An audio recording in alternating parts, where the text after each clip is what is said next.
Tes, tes, halo sebentar ya.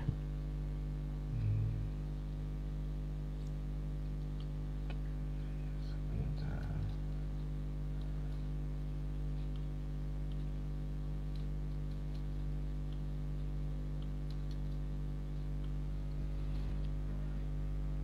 Oke, sebentar ya.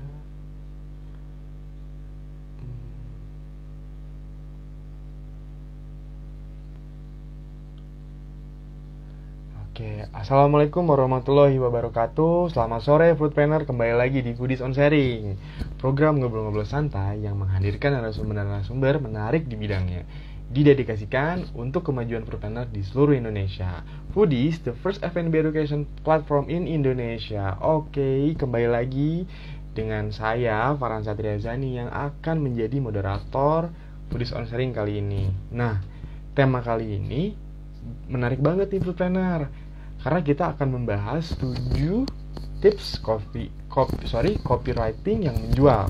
Nah, teknik dan cara mengimplementasikannya seperti apa sih? Nah, salah satu kunci penting yang membuat produk kita bisa terjual adalah copywriting foodpreneur. Nah, yang akan dibahas langsung oleh Ibu Stefani Kurniadi, yaitu COO Foodies dan praktisi bisnis kuliner. Nah, saya ada sedikit informasi nih untuk mengingatkan lagi, untuk tanggal 28 dan 29 akan kita tuh ada FOC, namanya FOC 10 ya, legal, regulasi, dan pajak. Nah, bagi yang belum mendaftar, boleh langsung daftar sekarang nih. Saya akan menjelaskan 3 aspek yang merupakan kunci di mana kita akan terkena banyak masalah dan keluar biaya sangat besar jika tidak mengetahui atau kurang dipahami, yang akan dijelaskan oleh Bimo Prasetyo. Pak Bimo Prasetyo adalah CEO Smart Legal, dan Pak Budi Nursandi ya, yaitu CEO Manakon 8. Nah, di FOC 10 ini apa saja sih yang akan dipelajari? Nah, yang pertama, checklist legalitas dan dalam memulai bisnis, poin-poin penting dan konsekuensi pendirian badan hukum, proses haki brand, dan checklist dasar akunting untuk pebisnis kuliner. Dan masih banyak lagi yang akan dijelaskan di FOC 10 ini. Nah, caranya gampang. Saya udah ngepin cara daftarnya untuk legal, regulasi, dan pajak dalam bisnis kuliner. Tinggal klik linknya di bit.ly/legal and tax strip S, atau WhatsApp CS Foodies-nya di 0813 1214 7974. Oke, jangan tunggu lama, kita cek lagi. Semoga Bu Stepnya udah bergabung. Oh, sudah ternyata ya. Oke, kita coba.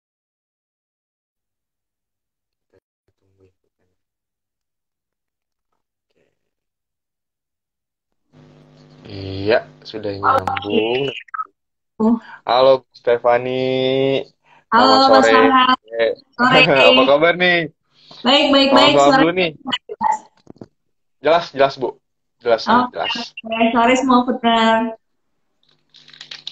Udah lama ya Ibu jarang ngisi Foodies on Sharing kali ini ya. Udah lama nggak Nah, foodies on sharing ya? iya, betul, Ibu. Nah, saya akan menjelaskan lagi nih, Bu. Nah, yang Ibu Ya, akan jelaskan kali ini adalah 7 tips copywriting yang akan menjual. Nah, teknik dan cara mengimplementasinya bagaimana sih? Nah, waktu dan tempat saya persilakan untuk menjelaskan 7 tips copywriting yang menjual di bisnis kuliner. Silakan, Bu. oke. Terima kasih Mas Farhan. Ya. Oke, selamat sore ya teman-teman foodpreneurs. Wah, luar biasa banget di hari kejepit ini. Iya. Nggak hari kejepit sih ya, tapi kayaknya nambah-nambah libur gitu ya hari ini. Iya. Kameranya besok, tapi hari ini udah pada off. Tapi masih banyak yang semangat ya buat belajar. Justru kalau Ya, long weekend betul. ini emang enaknya itu punya waktu lebih ya buat cari-cari ilmu lagi nih. Oke, Ya. nah hari ini itu ada satu topik yang sangat menarik ya, yaitu tentang copywriting. Nah, kalau nggak salah juga sebenarnya di Foodies rasanya ini pertama kali nih kita ngebahas tentang yang namanya copywriting gitu. Kenapa sih kali ini kita membahas yang namanya copywriting? Karena yang namanya ilmu copywriting ini sangat penting banget pada saat kita berjualan ya di era online media seperti sekarang ya. Jadi memang semua komunikasi kita ini melalui tulisan ya, bisa dibilang gitu. Walaupun sekarang media seperti video gitu ya, itu udah banyak juga diakses gitu ya oleh audiens dan customer kita. Tapi di dalam video itu pun banyak sekali ada yang namanya copywriting itu sendiri. Atau kalau mau bahasa sederhananya nih, copywriting itu adalah gimana sih caranya kita menyampaikan sesuatu ya, atau pesan, atau kita ingin orang lain gitu melakukan sesuatu untuk kita, tapi kita menyampaikannya itu melalui teks lah ya, atau tulisan gitu. Nah itu sebenarnya secara singkat ya, apa sih sebenarnya yang disebut-sebut sebagai copywriting.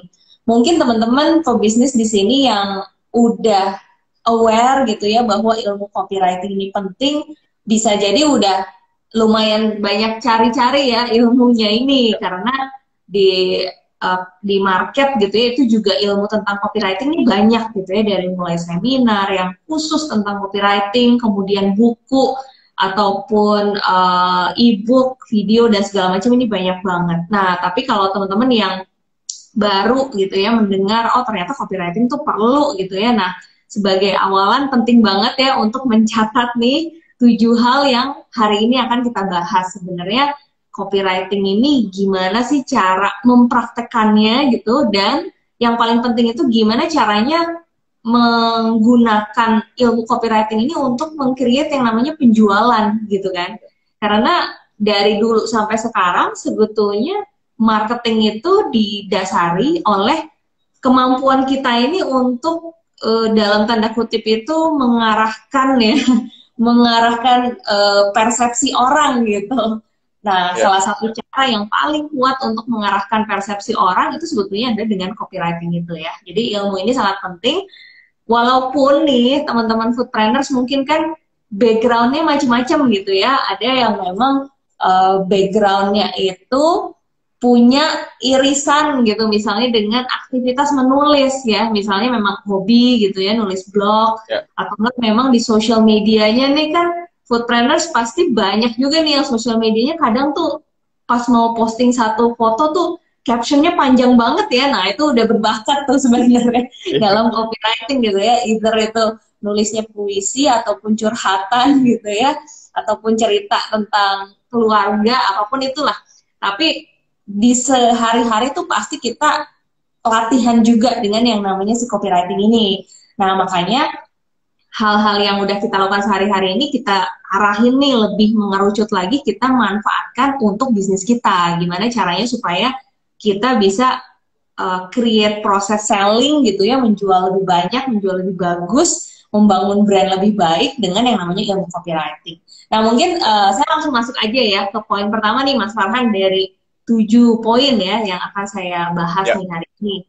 Yang pertama itu adalah understand the main goal ya. Jadi gini, seringkali saya kalau baca copywriting dari sebuah iklan gitu ya, apakah itu iklan berbayar atau enggak, misalnya postingan di sosial media nih, sebuah brand kuliner misalnya.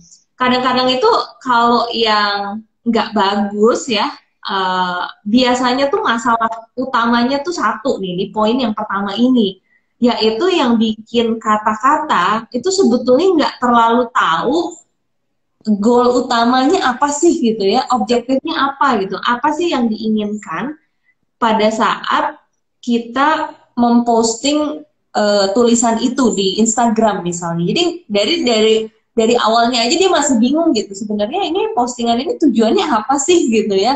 Banyak ada 2 nih biasanya masalahnya. Satu, apakah si pebisnisnya itu yang masih handle si social medianya sendiri ya, bisa jadi satu memang belum terlalu memikirkan terlalu tajam gitu. Kadang-kadang iya sih pengen penjualan kita naik melalui postingan Instagram, tapi yang lebih spesifik dari tujuan postingan itu apa. Contoh, saya punya produk baru nih, chicken wing on fire misalnya ya.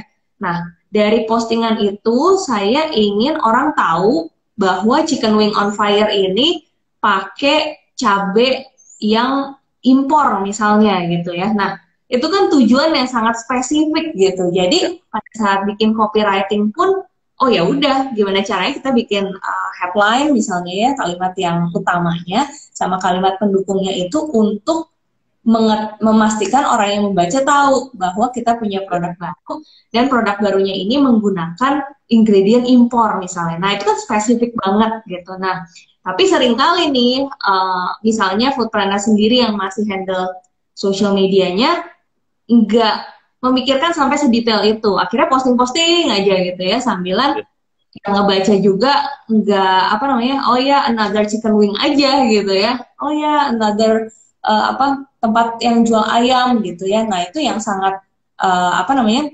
sayang gitu. Jangan sampai postingan kita gitu, apalagi sekarang kan di Instagram kita nggak bisa terlalu sering ngepost ya. Bahkan kalau kita terlalu sering ngepost, malah efektivitas dilihat oleh orangnya malah jadi turun. Jadi kalau cuma satu hari punya 2 maksimal 3 kesempatan ngeposting nih di feed gitu, berarti kita harus yakin banget dan dipikirin banget kita ini mau mengkomunikasikan apa gitu. Jadi penting banget untuk kita tahu ya goal kita nih pada saat kita berkomunikasi ini mau apa. Pengen si customer ini berpikir apa atau melakukan action apa. Misalnya kita lagi ada promo ya, berarti harus tajam bahwa copywriting yang kita tulis itu memang setelah orang baca itu orang harus melakukan apa nih? Harus to GoFood kah? Harus datang kah gitu ya? Tanggal berapa gitu ya? Kadang-kadang masih suka saya lihat banyak promo-promo yang, loh tanggal berapa nih ya? Terus gimana ya saya kalau mau ikutan promonya gitu? Nah itu masih suka kelewat tuh. Nah teman-teman, masalah yang biasanya saya temuin itu yang pertama. Yang kedua nih, yang biasanya juga ditemukan ya, kenapa goal itu tidak tajam pada saat kita menulis copywriting. Kadang-kadang foodpreneurs mendelegasikan ini ke karyawannya misalnya atau ke timnya gitu. Mungkin udah punya orang social media yang handle baik itu internal atau misalnya dari agensi gitu ya. Tapi orang yang menghandle atau membuat postingan ini tuh nggak tahu tujuan dari postingan itu apa gitu ya. Jadi oh ya hanya ngepost aja ya. Nah itulah yang biasanya membuat postingan kita baik yang berbayar, apalagi kalau berbayar ya, aduh jangan sampai deh copywriting kita ini jelek atau nggak mencapai goal yang kita mau gitu ya, apalagi kalau berbayar. Dan kalau misalnya di sosial media sendiri pun ya, itu goalnya itu harus benar-benar tajam sehingga kata-kata yang mau kita tulis itu memang mengharuskan satu action atau satu mindset atau satu pemikiran tertentu dari yang baca itu kita dapetin gitu ya. Jadi itu Mas Farhan yang pertama itu harus understand the main goal dulu ya. Tujuan komunikasinya nih apa? Tujuan postingnya nih apa?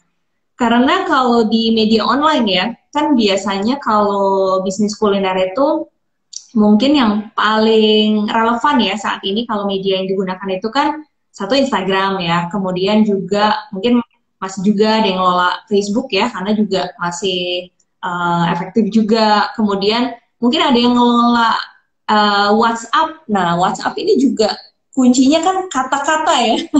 Jadi semuanya itu kita pakaiin dalam kata-kata nih, apalagi di WhatsApp gitu kan. Kita update status, kemudian kita bales, segala macam ya. Kemudian juga TikTok misalnya ya. TikTok itu baik itu disampaikan melalui verbal gitu ya, ngomong, ataupun kita sampaikan melalui teks gitu ya di video kita, itu semuanya copy itu ya. Jadi pastiin pada saat kita mau ngepost kita tahu nih tujuannya ini kita mau apa, mau memperkenalkan produk baru kah, mau orang beli menu baru kita, mau dia tahu kalau kita menjalankan protokol higienis misalnya. Nah itu harus detailkan dulu sebelum membuat yang namanya si copywriting itu sendiri. Oke, itu yang pertama ya Mas Farhan ya. Nah kita masuk yang kedua ya. Yang kedua, gimana caranya untuk bikin copywriting yang menjual ya untuk bisnis kuliner, itu adalah memahami dari sudut pandang customer kita. Nah ini tuh penting banget. Kadang-kadang yang tadi tuh yang biasanya handling sosial medianya udah dilakukan oleh tim gitu ya, atau enggak oleh agensi, atau enggak oleh bukan lagi kita sebagai pebisnisnya. Kadang-kadang kita lupa untuk mengharuskan mereka ini belajar dulu tentang siapa sih target market kita gitu. Jadi kalau nggak ngerti cara berpikir dari customer kita, itu udah hampir dipastikan tuh copywriting-nya nggak kuat gitu ya, karena dia nggak punya sudut pandang bagaimana si customer atau audiensnya ini berpikir gitu. Contoh ya, misalnya kita jualannya apa ya? Jualannya misalnya makanan Sunda deh contoh ya. Nah, misalnya target marketnya itu mereka umurnya 25 sampai 35 contoh ya. Nah, mereka yang umurnya 25 sampai 35 terkait makanan Sunda, ini tuh preferensinya kayak gimana sih gitu. Nah, ini harus bisa dijawab dulu dan harus ada di luar kepala ya pada saat menyusun si copywriting itu. Oh, ternyata dari 1 sampai 5 ya, decision making factor dari target market 25 sampai 35 terhadap makanan Sunda tuh ternyata nomor 1 adalah varian menu misalnya gitu ya. Oh, kalau mereka datang ke tempat makanan Sunda, mereka pengennya pilihannya banyak gitu. Ya. Terus misalnya yang kedua itu harganya terjangkau misalnya. Terus yang ketiga misalnya bersih. Nah, itu harus tahu dulu apa sih decision making factor dari target market kita. Kalau itunya udah paham ya, udah tahu cara berpikir dari customer kita, baru pada saat kita nyusun copywriting itu jadinya tajam. Jadinya apa yang kita tulis tuh bukan kayak cuma basa-basi kata-kata iklan ya.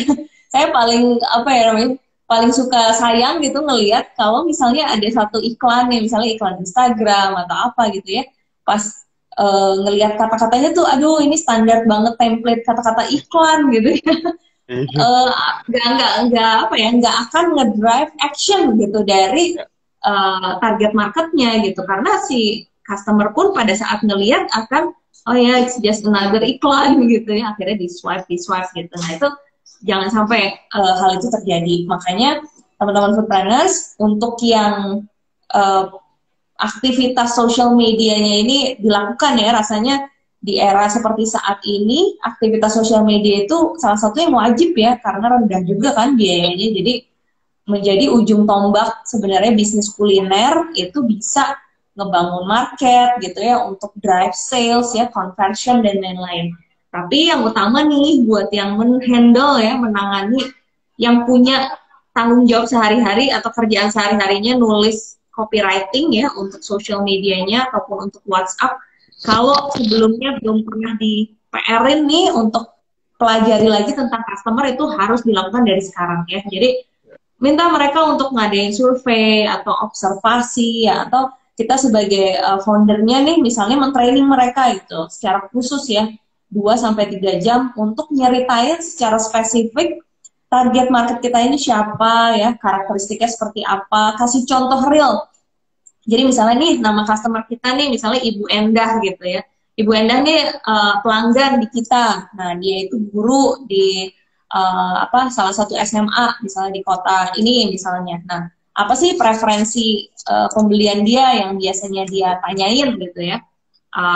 Mereka selalu si Ibu Endah itu selalu nanya lagi ada promo apa gitu. Nah, berarti preferensinya salah satunya itu adalah promo gitu ya. Nah, itu informasi-informasi itu penting gitu untuk diketahui, untuk understand dulu gimana sih audiens kita ini berpikir.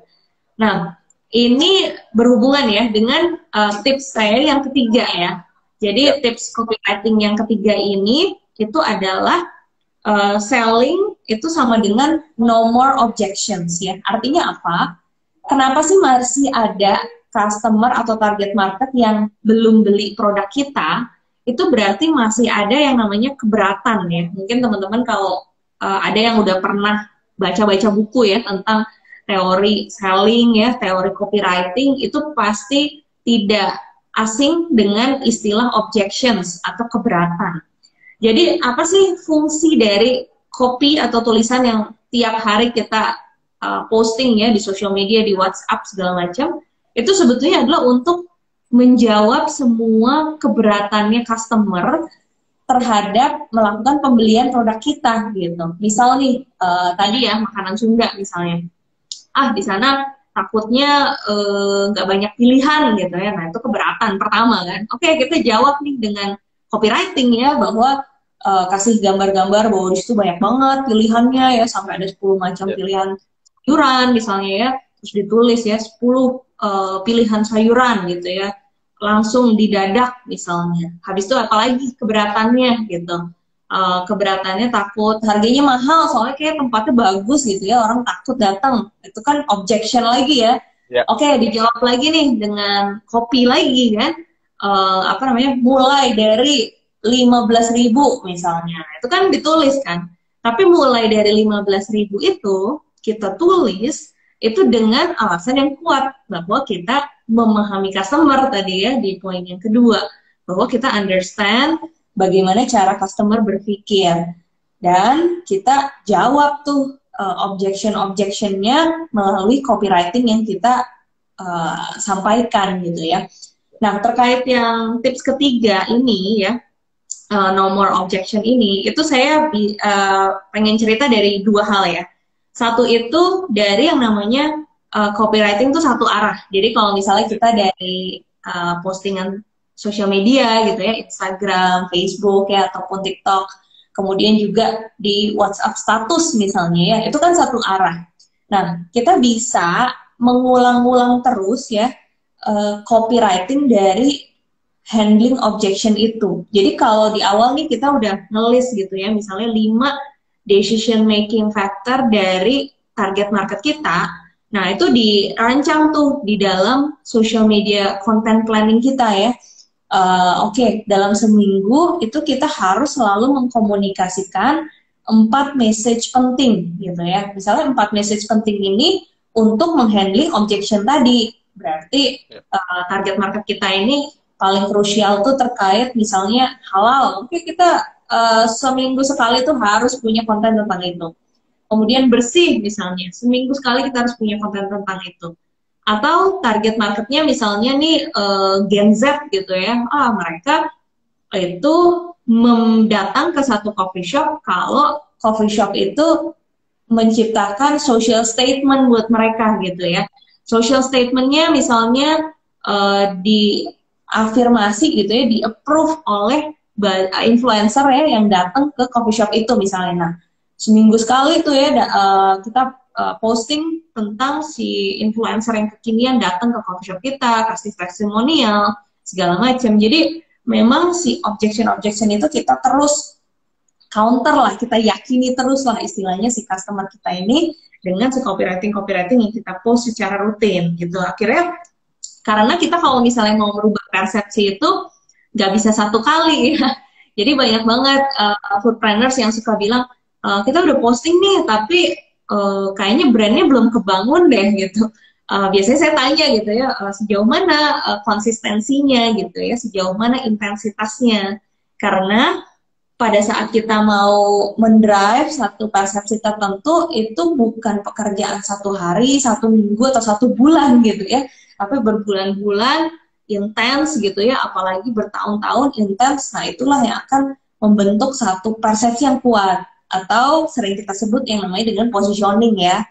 Positioning inilah yang pada akhirnya terbentuk karena rangkaian copywriting yang suka kita kirimkan ya, kita post di sosial media, kita post di WhatsApp dan segala macam gitu. Nah, itu yang pertama, jadi satu arah ya. Nah, tapi kalau di bisnis kuliner, sekarang sangat mungkin sekali kan komunikasi kita dua arah. Yang paling umum itu melalui handling customer melalui WhatsApp ya.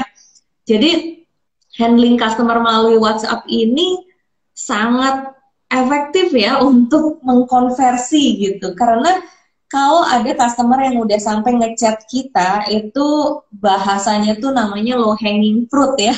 Artinya lu tinggal dipetik gitu. Jadi kalau jangan sampai kita malah jadi kayak lebih effort untuk narik-narikin orang yang masih jauh dibandingin kita ngehandle mereka yang udah ada di dalam WhatsApp kontak kita gitu. Padahal yang mungkin untuk terjadinya konversi lebih tinggi itu adalah orang-orang yang udah ada di WhatsApp kontak kita, yang mereka udah masuklah ke WhatsApp bisnis kita ya. Nah, di sini yang namanya copywriting itu sangat-sangat menjadi kunci banget ya teman-teman foodrunners. Kalau teman-teman foodrunners masih yang nge-handle WhatsApp-nya sendiri dan ngerasa belum terlalu jago gitu ya dalam hal copywriting, ini harus dan wajib banget. Karena ilmunya sangat bisa dipelajari ya, dan taktik-taktiknya ini bisa dipakai langsung sampai kita benar-benar bisa kebayang bahwa dengan kata-kata itu kita bisa menciptakan rupiah gitu ya. Jadi beda cara kita ngejawab gitu ya, beda cara kita treatment customer kita, itu beda sales hariannya ya.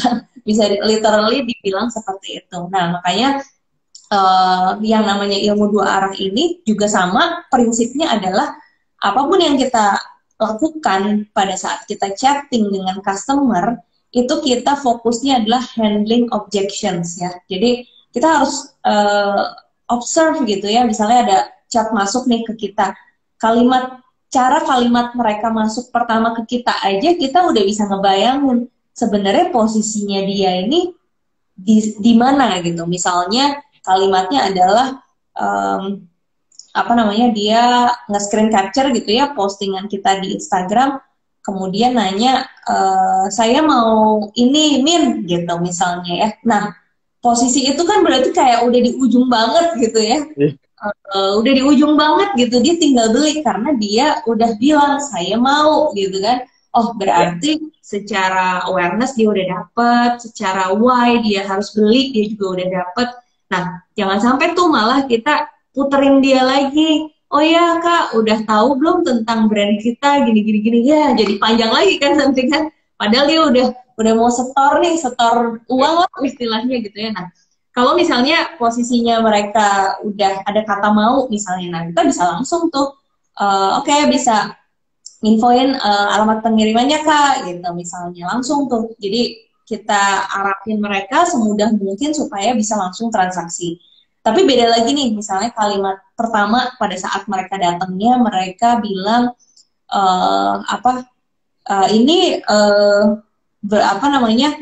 ada rasa apa aja nih untuk browniesnya misalnya. Nah, berarti kita harus ngebayangin, oh berarti dia posisinya awareness-nya udah dapet, tapi dia masih punya objection ya, bahwa ya ada satu preferensi yang harus kita penuhi supaya pada akhirnya dia mau beli.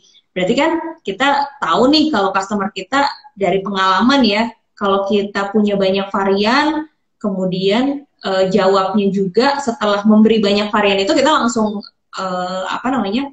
langsung fokuskan best selling kita yang premium coklat nih Kak, karena udah banyak banget yang beli, hari ini stoknya tinggal 2 misalnya. Nah, itu kan kata-kata ya yang membuat customer ini akhirnya bisa kita convert gitu.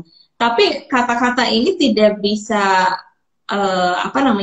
baik kita lakukan kalau misalnya kita nggak berpikir dari sudut pandang customer-nya ya. Jadi sampai sekarang sebetulnya saya masih cukup ragu gitu ya, apakah customer Indonesia ini udah cukup ready kalau misalnya pakai bot gitu misalnya. Jadi apapun pertanyaannya jawabannya selalu sama gitu ya. Di beberapa bisnis saya itu saya masih belum ada yang sepenuhnya itu pakai bot. Kenapa? Karena tadi ada hal-hal yang sangat perlu kita observasi, sehingga pada saat kita kasih feedback copy yang tepat gitu ya, itu bisa drive sales yang signifikan banget gitu. Jadi, nah itu ya, baik itu satu arah maupun 2 arah, kita harus fokus untuk handling yang namanya objection dari customer kita. Sampai objectionnya habis gitu ya, misalnya tadi yang nanya tentang rasa nih, oke, udah kita kasih tahu varian rasa kita, ingredientnya, habis itu best selling kita gitu ya. Nah, kita tunggu dari mereka masih ada objection apa lagi nih.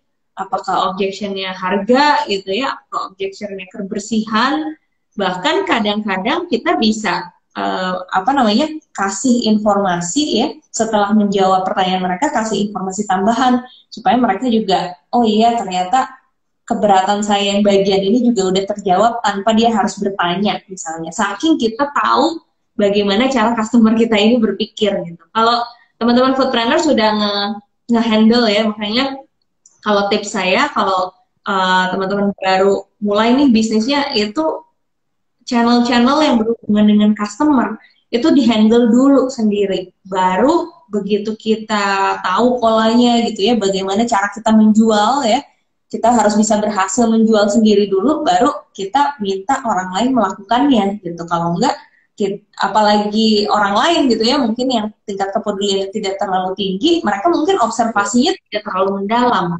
Tapi kalau kita yang handle dulu di awal, nah itu kita akan kita observe ya sangat mendalam sehingga bisa ngerti banget bagaimana cara customer kita berpikir.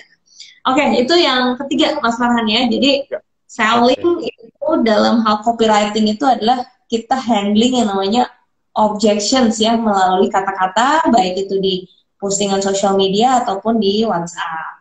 Oke, lanjut ke yang 4 nih, Mas Farhan. Oke, sebentar Bu ya, kita ada informasi dulu sedikit nih. Buat foodpreneur nih yang ingin bertanya tentang tema kali ini, boleh langsung bertanya di kolom tanda tanya di bawah, kolom Q&A.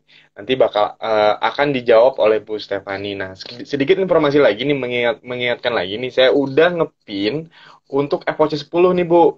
Nih, di FOC 10 tuh legal, regulasi, dan pajak dalam bisnis kuliner. Nah, caranya gampang nih, tinggal klik di bit.ly linknya /legal and tax strip S atau WhatsApp ke CS Foodies di 0813 1214 7974. Nah, untuk legal ini, untuk FVC 10 ini, kita masih ada harga spesial sampai tanggal 25 Desember. Nah, boleh langsung diklik aja linknya, nanti ada harga spesial. Oke, mungkin boleh dilanjut lagi untuk tema, yang keempat ya Bu ya, dilanjut lagi ya? Ya. Boleh. Oke, silakan Bu. Ya. Jadi Mas Farhan untuk yang keempat ya, jadi di tips copywriting yang menjual ini ya untuk bisnis kuliner, yang keempat ini adalah berhubungan dengan citra dari brand kita ya. Nah ini harus hati-hati nih, karena ini berhubungan sekali dengan copywriting ya. Pada saat kita berkomunikasi itu kita kan tidak lagi jadi diri sendiri ya, artinya maksudnya jadi personal begitu ya, tapi kita mewakili brand kita. Nah, kalau teman-teman pernah belajar ya namanya ilmu branding, di situ ada yang namanya kan brand identity, kemudian juga positioning ya, kemudian juga brand profile ya. Itu semua sebetulnya perlu disusun di awal supaya pada saat berkomunikasi ya, yang saat ini sebagian besar itu melalui kata-kata, itu kita bisa berperan dengan tepat gitu ya. Misalnya si brandnya ini tuh diposisikan seperti apa sih? Kalau pernah ikut beberapa workshop ya, kita suka disuruh gambar tuh yang namanya brand persona ya. Jadi kalau misalnya brand kita ini menjadi orang ya, itu orang seperti apa sih gitu ya? Apakah cewek atau cowok? Kemudian kalau misalnya cowok nih rambutnya gondrong atau rambutnya pendek gitu ya, pendeknya nih rapi atau klimis gitu misalnya. Terus apa namanya gaya berpakaiannya gimana gitu ya. Nah itu yang namanya tuh brand persona ya. Jadi sebenarnya kalau kita sebagai business owner ngelola social media ya, untuk punya tanggung jawab tiap hari melakukan copywriting dan segala macam itu, kita perlu ada tuh di pikiran kita sebenarnya persona dari brand kita ini seperti apa gitu. Apalagi kalau misalnya udah orang lain ya yang menghandle social media kita, nah kita harus ceritain dulu di awal sebenarnya brand personanya brand kita ini seperti apa supaya persepsinya tidak salah gitu.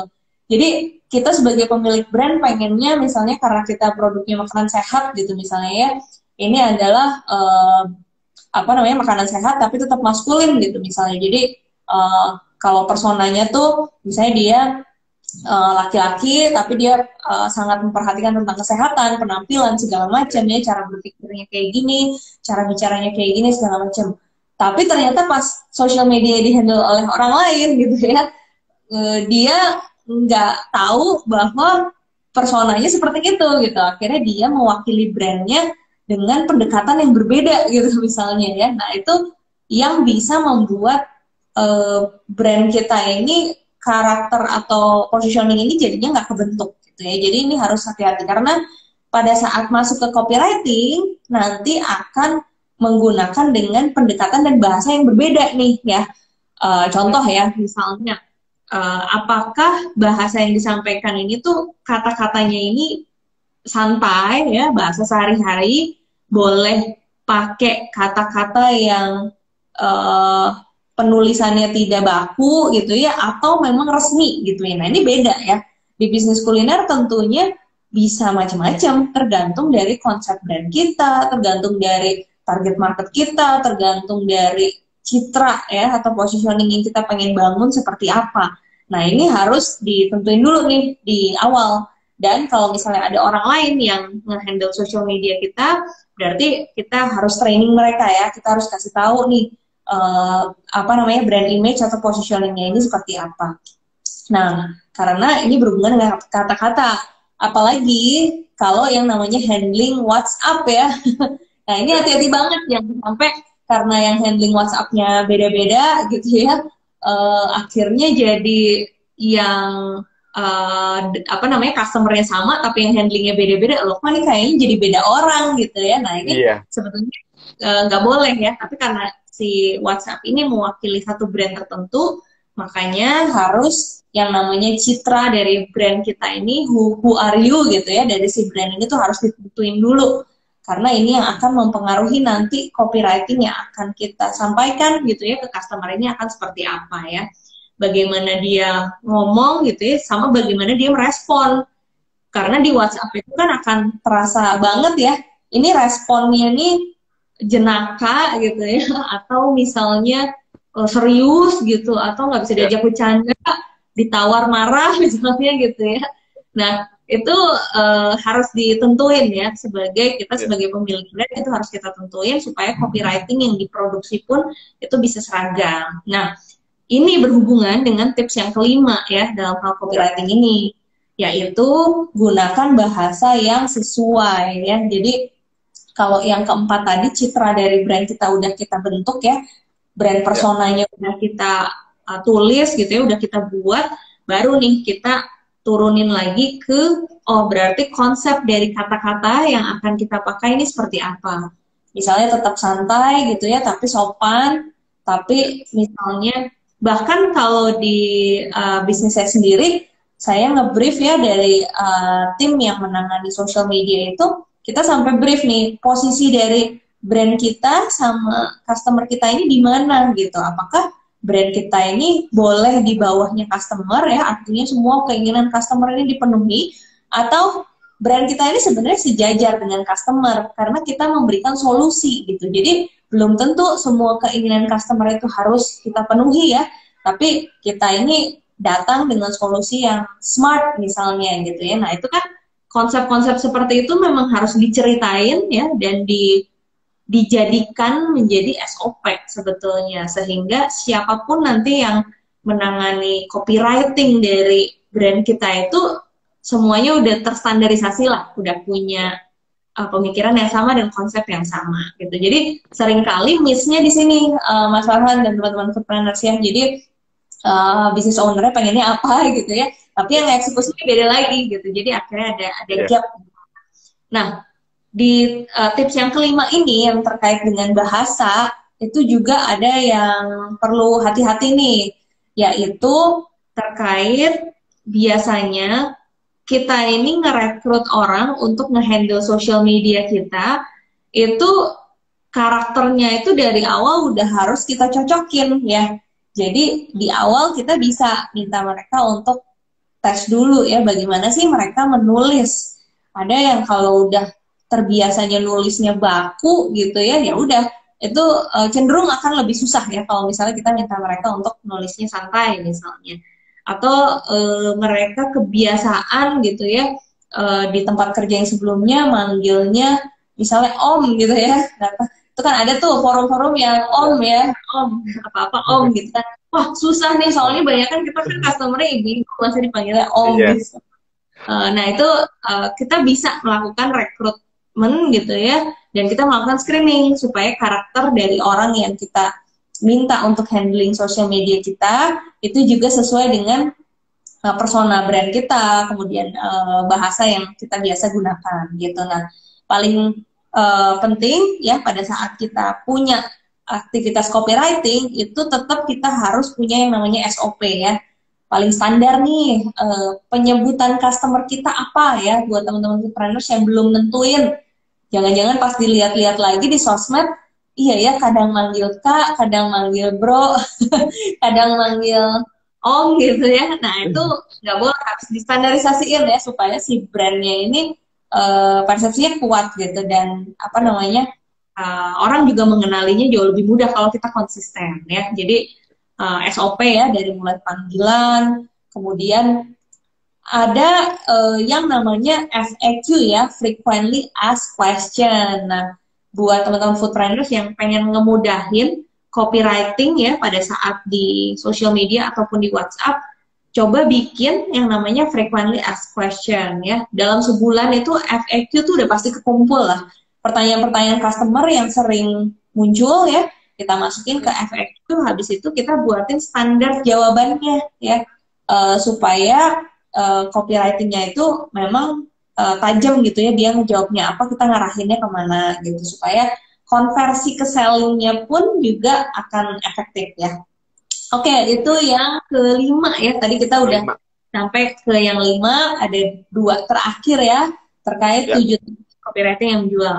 Nah, yang keenam nih, ini juga sering banget saya temuin ya, itu adalah kita harus efisien dalam menggunakan kata-kata ya. Jadi customer ini hanya punya sepersekian detik untuk ngebaca kata-kata kita. Jadi kita itu harus merubah ya cara menulis surat dengan menulis yang namanya menulis copywriting menjual atau penjualan ya. Jadi kalau nulisnya kata-kata surat gitu kan mungkin orang yang bacanya emang lagi mau baca surat kan.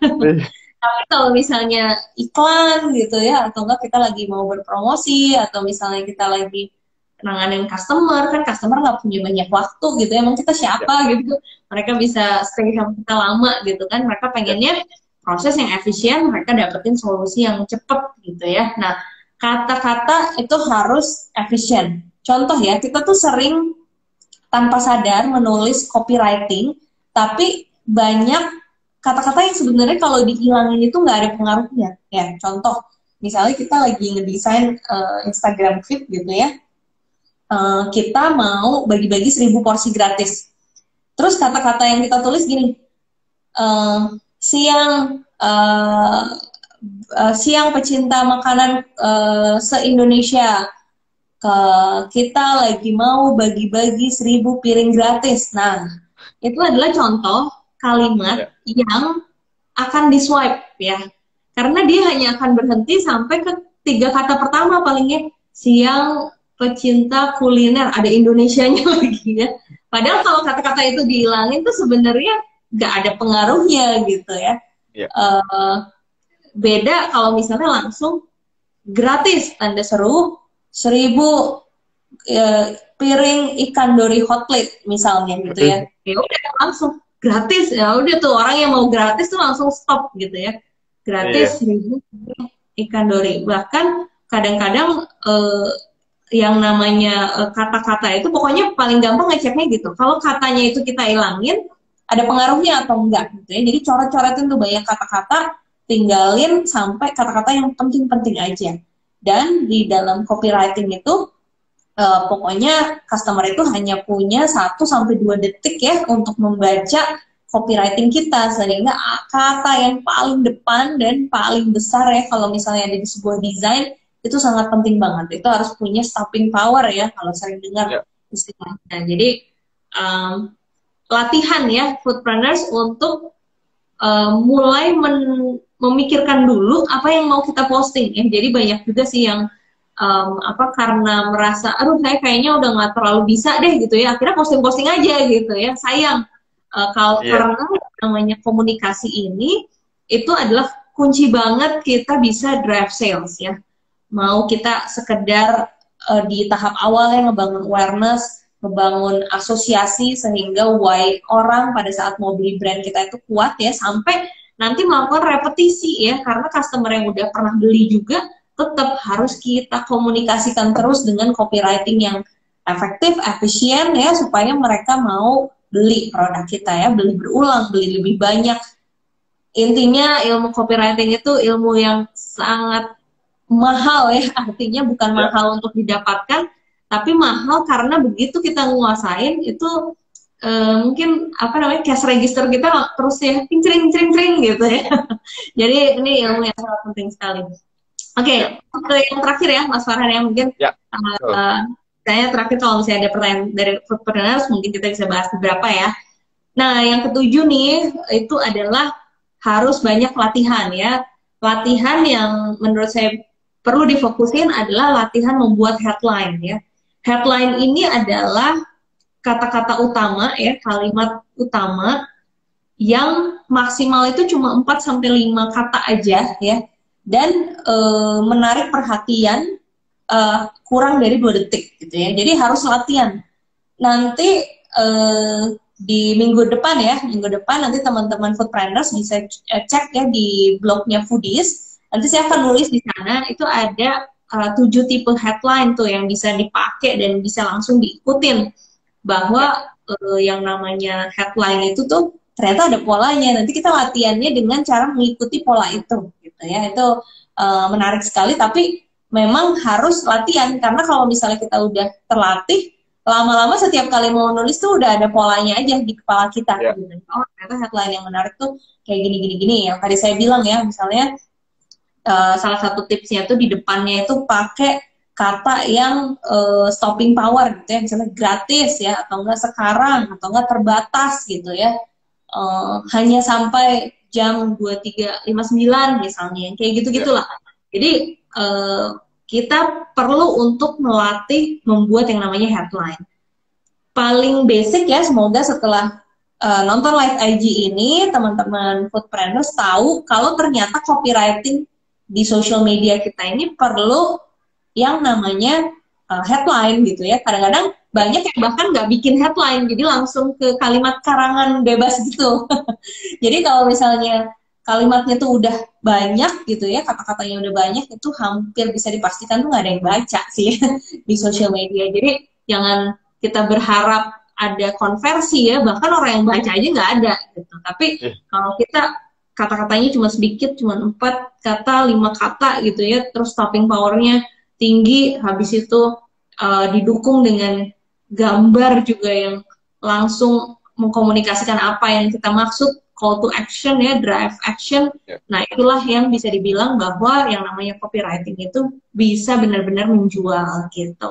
Mungkin itu aja Mas Farhan, 7 tips ya yang bisa saya share hari ini. Semoga nanti ya minggu depan teman-teman tunggu di blognya Foodies ya, nanti saya akan tulis tuh 7 tipe headline yang bisa teman-teman tinggal ikutin ya, supaya bisa latihan juga gitu ya, supaya sosial media makin efektif nih. Jadi kalau pasang iklan juga nggak buang-buang uang gitu ya, bisa juga.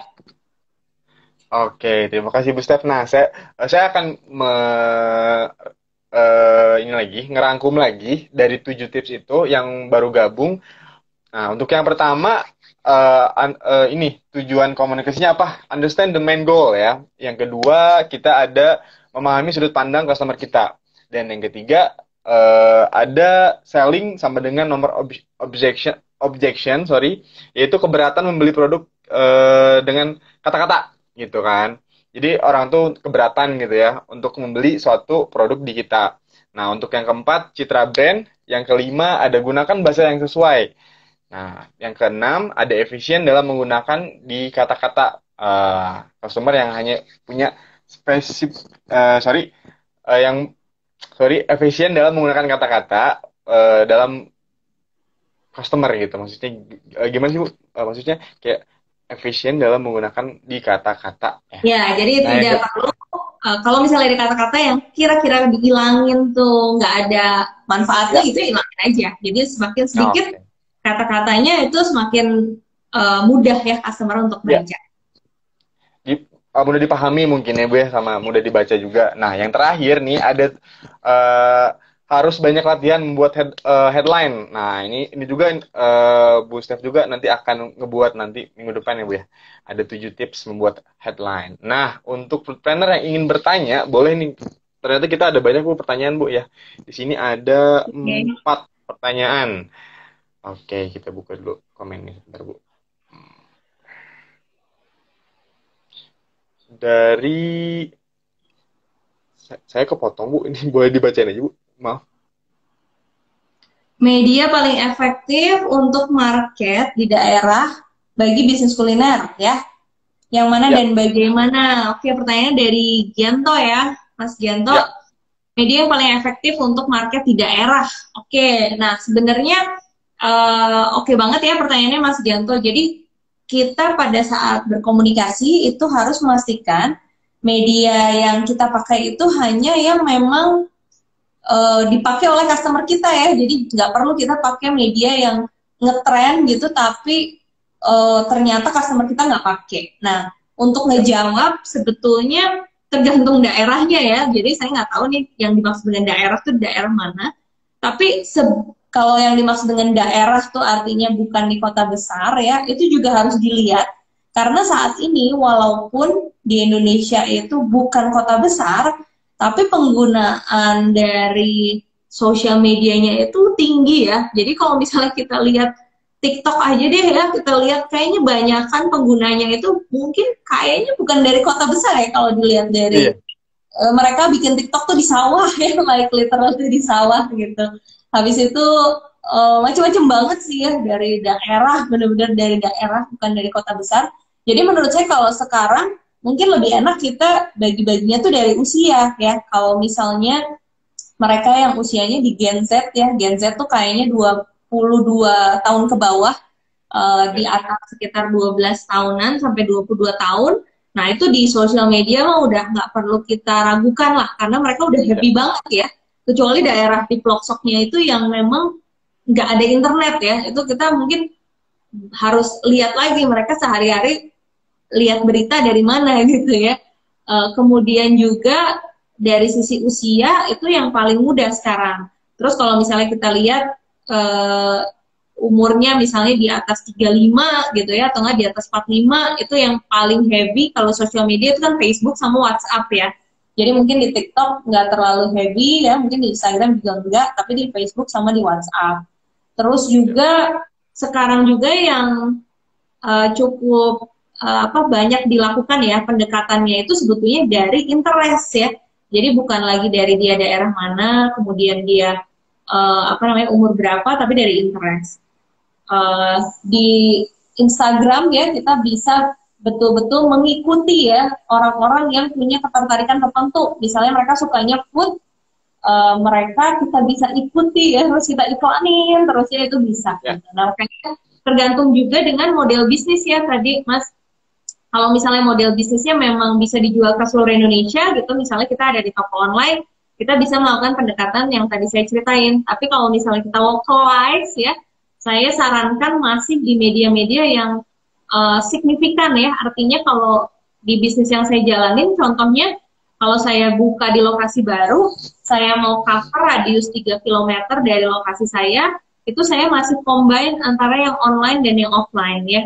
Kalau online kita pakai iklan Instagram yang radius ya, jadi kita bisa nitikin titik store kita, habis itu tarik 3 kilo berapa miles itu iklannya keluar hanya di orang-orang itu aja. Kalau yang offline kita masih pakai, jadi kayak misalnya kita pasang baligo, kita pasang umbul-umbul ya, supaya orang-orang yang lewat tetap bisa tahu bahwa ada kita yang berjualan di situ. Tapi again ya, tadi ilmu copywriting itu kuncinya. Mau kita pakai media bayar baligo yang harganya lumayan itu ya, bayar umbul-umbul lumayan, tapi kalau copywritingnya kita salah ya, uang 6 juta 7 juta itu bisa ya hangus dan menguap gitu aja gitu. Jadi itu sayang banget. Makanya mendingan belajar ilmu copywriting dulu, baru kita pasang baligo. Karena saya suka bener-bener sedih banget kalau ada baligo tuh yang, aduh sayang banget ya, cuman tulisannya diskon 25%. Aduh sayang banget deh, pokoknya ilmu copywritingnya kita harus tahu dulu gitu ya, apa sih pertimbangan orang membeli produk kita, kemudian kita bikin copywriting yang bagus, baru kita beriklan ya, istilahnya masang media-media yang berbayar. Kira-kira seperti itu ya Mas Farhan feedbacknya buat yang pertanyaan pertama. Oke.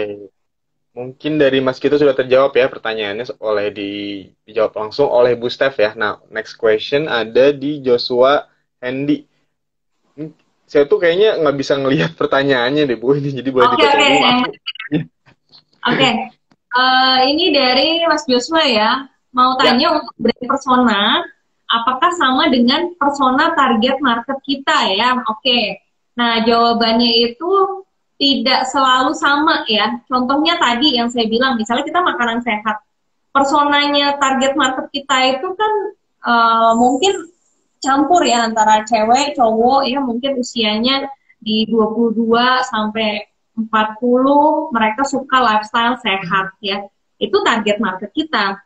Tapi kalau brand itu hanya bisa satu personanya ya. Pilih brandnya itu mau lebih ke maskulin atau ke feminin, karena itu nanti turunannya akan beda ya. Misalnya brandnya lebih ke maskulin, berarti logo, nama, cara berkomunikasi, desain grafis ya, pilihan-pilihan elemen itu kan lebih ke maskulin gitu. Tapi misalnya brand personanya mau ke feminin gitu ya, ya itu beda lagi turunannya. Jadi kalau brand persona untuk brandnya sendiri, untuk bisnisnya sendiri itu hanya bisa satu, dan jangan ganti-ganti, nanti orang mengenalinya susah, karena orang itu akan mudah mengenali kalau kita konsisten dalam komunikasi itu dalam jangka waktu yang lama. Nah, pemilihan brand persona itu juga harus kita pikirin matang-matang ya.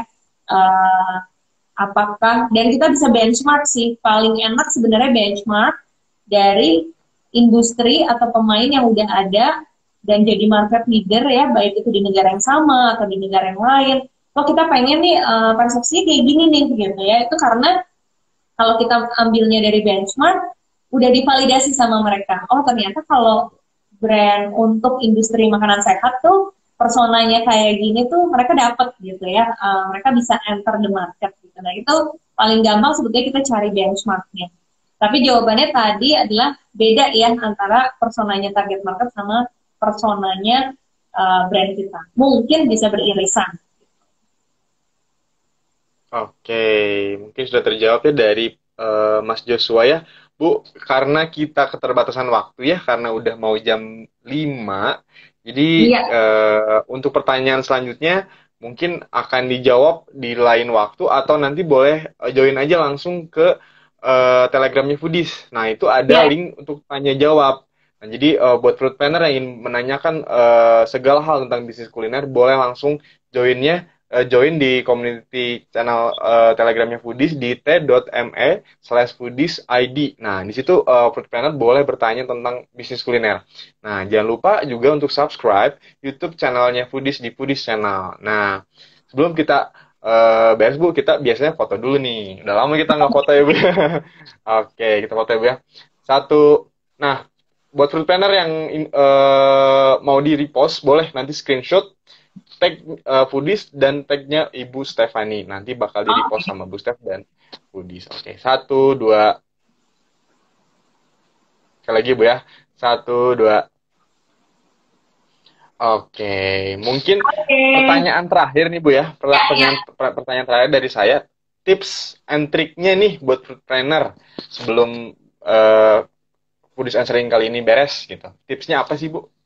Oke, nah sebenarnya selain dari ilmu copywriting ya, jadi kalau dari yang saya alamin ya, bikin bisnis dari nol gitu ya, sampai sekarang juga saya terus banyak belajar untuk membangun bisnis.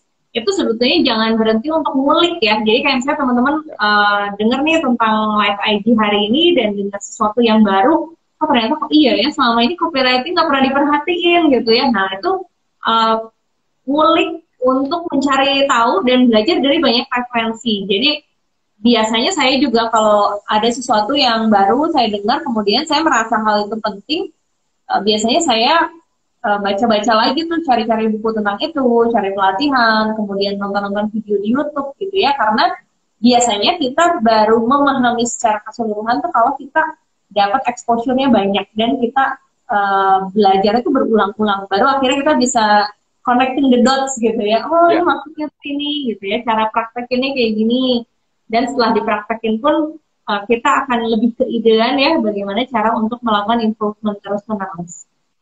Oke, terima kasih Bu Steph. Waktunya Sama. dan tipsnya yang benar-benar sangat bagus ya buat fruit planner yang ingin belajar lagi untuk 7 tips ini tuh gitu kan. Ibu terima kasih ya waktunya. Semoga sehat selalu. Semoga fruit planner juga diberikan manfaat yang sangat bagus ya. Oke, terima kasih Bu. Selamat sore. Wassalamualaikum warahmatullahi wabarakatuh. Kamu